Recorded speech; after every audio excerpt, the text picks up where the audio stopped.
اے زنداں کے ساتھیو، تمہارے خواب کی تعبیر یہ ہے کہ تم میں سے ایک تو اپنے رب شاہ مصر کو شراب پلائے گا، رہا دوسرا تو اسے سولی پر چڑھایا جائے گا اور پرندے اس کا سر نوچ نوچ کر کھائیں گے۔ فیصلہ ہو گیا اس بات کا جو تم پوچھ رہے تھے۔ یہ تقریر جو اس پورے قصے کی جان ہے اور خود قرآن میں بھی توحید کی بہترین تقریروں میں سے ہے، بائبل اور تلمود میں کہیں اس کی طرف ادنا اشارہ تک نہیں ہے۔ وہ حضرت یوسف علیہ السلام کو محض ایک دانشمند اور پرہیزگار آدمی کی حیثیت سے پیش کرتی ہیں، مگر قرآن صرف یہی نہیں کہ ان کی سیرت کے ان پہلوؤں کو بھی بائبل اور تلمود کی بنسبت بہت زیادہ روشن کر کے پیش کرتا ہے، بلکہ اس کے علاوہ وہ ہم کو یہ بھی بتاتا ہے کہ حضرت یوسف علیہ السلام اپنا ایک پیغمبرانہ مشن رکھتے تھے اور اس کی دعوت و تبلیغ کا کام انہوں نے قید خانے ہی میں شروع کر دیا تھا۔ یہ تقریر ایسی نہیں ہے کہ اس پر سے یوں ہی سرسری طور پر گزر جائیے، اس کے متعدد پہلو ایسے ہیں جن پر توجہ اور غور و فکر کرنے کی ضرورت ہے۔ ایک، یہ پہلا موقع ہے جبکہ حضرت یوسف علیہ السلام ہم کو دین حق کی تبلیغ کرتے نظر آتے ہیں۔ اس سے پہلے ان کی داستان حیات کے جو ابواب قرآن نے پیش کیے ہیں،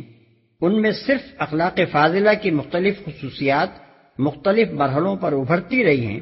مگر تبلیغ کا کوئی نشان وہاں نہیں پایا جاتا۔ اس سے ثابت ہوتا ہے کہ پہلے مراحل بحث تیاری اور تربیت کے تھے، نبوت کا کام عملاً اس قید خانے کے مرحلے میں ان کے سپرد کیا گیا ہے، اور نبی کی حیثیت سے یہ ان کی پہلی تقریر دعوت ہے۔ دو، یہ بھی پہلا ہی موقع ہے کہ انہوں نے لوگوں کے سامنے اپنی اصلیت ظاہر کی۔ اس سے پہلے ہم دیکھتے ہیں کہ وہ نہایت صبر و شکر کے ساتھ ہر اس حالت کو قبول کرتے رہے جو ان کو پیش آئی۔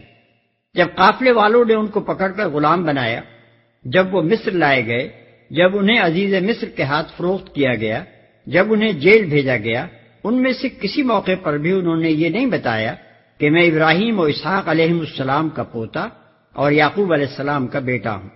ان کے باپ دادا کوئی غیر معروف لوگ نہ تھے۔ قافلے والے خواہ اہل مدین ہوں یا اسماعیلی، دونوں ان کے خاندان سے قریبی تعلق رکھنے والے ہی تھے۔ اہل مصر بھی کم از کم حضرت ابراہیم علیہ السلام سے تو ناواقف نہ تھے، بلکہ حضرت یوسف علیہ السلام جس انداز سے ان کا اور حضرت یعقوب علیہ السلام کا اور اسحاق علیہ السلام کا ذکر کر رہے ہیں، اس سے اندازہ ہوتا ہے کہ تینوں بزرگوں کی شہرت مصر میں پہنچی ہوئی تھی۔ لیکن حضرت یوسف علیہ السلام نے کبھی باپ دادا کا نام لے کر اپنے آپ کو ان حالات سے نکالنے کی کوشش نہ کی جن میں وہ پچھلے 4-5 سال کے دوران میں مبتلا ہوتے رہے۔ غالباً وہ خود بھی اچھی طرح سمجھ رہے تھے کہ اللہ تعالیٰ جو کچھ انہیں بنانا چاہتا ہے اس کے لیے ان کا ان حالات سے گزرنا ہی ضروری ہے، مگر اب انہوں نے محض اپنی دعوت و تبلیغ کی خاطر اس حقیقت سے پردہ اٹھایا کہ میں کوئی نیا اور نرالا دین پیش نہیں کر رہا ہوں، بلکہ میرا تعلق دعوت توحید کی اس عالمگیر تحریک سے ہے جس کے ائمہ ابراہیم، اسحاق و یعقوب علیہ السلام ہیں۔ ایسا کرنا اس لیے ضروری تھا کہ داعی حق کبھی اس دعوے کے ساتھ نہیں اٹھا کرتا کہ وہ ایک نئی بات پیش کر رہا ہے جو اس سے پہلے کسی کو نہ سوجی تھی، بلکہ پہلے قدم ہی پر یہ بات کھول دیتا ہے کہ میں اس ازلی و ابدی حقیقت کی طرف بلا رہا ہوں جو ہمیشہ سے تمام اہل حق پیش کرتے رہے ہیں۔ 3، پھر حضرت یوسف علیہ السلام نے جس طرح اپنی تبلیغ کے لیے موقع نکالا، اس میں ہم کو حکمت تبلیغ کا ایک اہم سبق ملتا ہے۔ 2 آدمی اپنا خواب بیان کرتے ہیں اور اپنی عقیدت مندی کا اظہار کرتے ہوئے اس کی تعبیر پوچھتے ہیں۔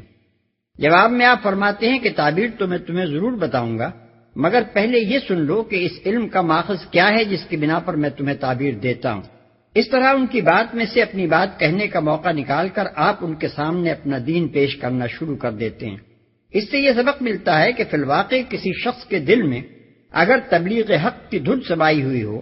اور وہ حکمت بھی رکھتا ہو تو کیسی خوبصورتی کے ساتھ وہ گفتگو کا رخ اپنی دعوت کی طرف پھیر سکتا ہے۔ جسے دعوت کی دھن لگی ہوئی نہیں ہوتی اس کے سامنے تو مواقع پر مواقع آتے ہیں اور وہ کبھی محسوس نہیں کرتا کہ یہ موقع ہے اپنی بات کہنے کا،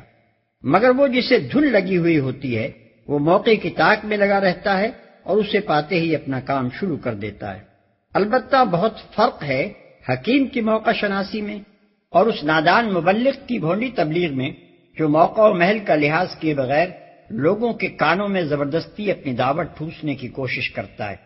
اور پھر لیچڑ پن اور جھگڑالو پن سے انہیں الٹا متنفر کر کے چھوڑتا ہے۔ 4، اس سے یہ بھی معلوم کیا جا سکتا ہے کہ لوگوں کے سامنے دعوت دین پیش کرنے کا صحیح ڈھنگ کیا ہے۔ حضرت یوسف علیہ السلام چھوٹتے ہی دین کے تفصیلی اصول اور ضوابط پیش کرنے شروع نہیں کر دیتے، بلکہ ان کے سامنے دین کے اس نقطۂ آغاز کو پیش کرتے ہیں جہاں سے اہل حق کا راستہ اہل باطل کے راستے سے جدا ہوتا ہے، یعنی توحید اور شرک کا فرق۔ پھر اس فرق کو وہ ایسے معقول طریقے سے واضح کرتے ہیں کہ عقل عام رکھنے والا کوئی شخص اسے محسوس کیے بغیر نہیں رہ سکتا۔ خصوصیت کے ساتھ جو لوگ اس وقت ان کے مخاطب تھے، ان کے دل و دماغ میں تو تیر کی طرح یہ بات اتر گئی ہوگی، کیونکہ وہ نوکر پیشہ غلام تھے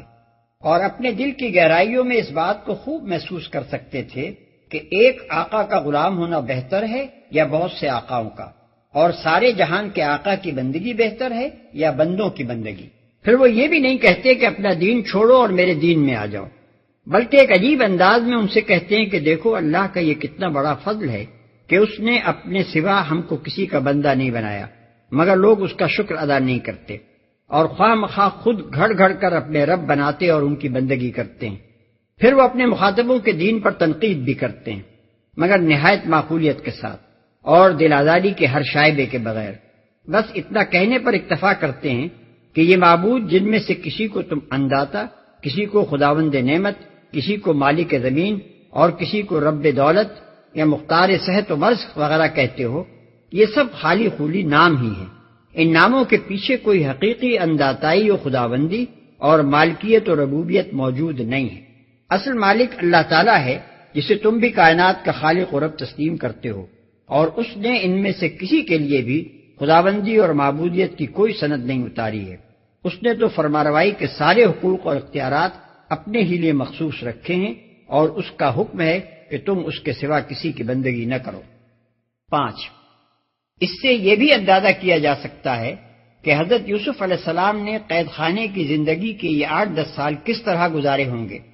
لوگ سمجھتے ہیں کہ قرآن میں چونکہ ان کے ایک ہی وعد کا ذکر ہے، اس لیے انہوں نے صرف ایک ہی دفعہ دعوت دین کے لیے زبان کھولی تھی،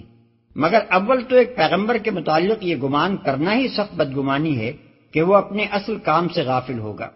پھر جس شخص کی تبلیغی دھن کا یہ حال تھا کہ 2 آدمی تعبیر خواب پوچھتے ہیں اور وہ اس موقع سے فائدہ اٹھا کر دین کی تبلیغ شروع کر دیتا ہے، اس کے متعلق یہ کیسے گمان کیا جا سکتا ہے کہ اس نے قید خانے کے یہ چند سال خاموش ہی گزار دیے ہوں گے۔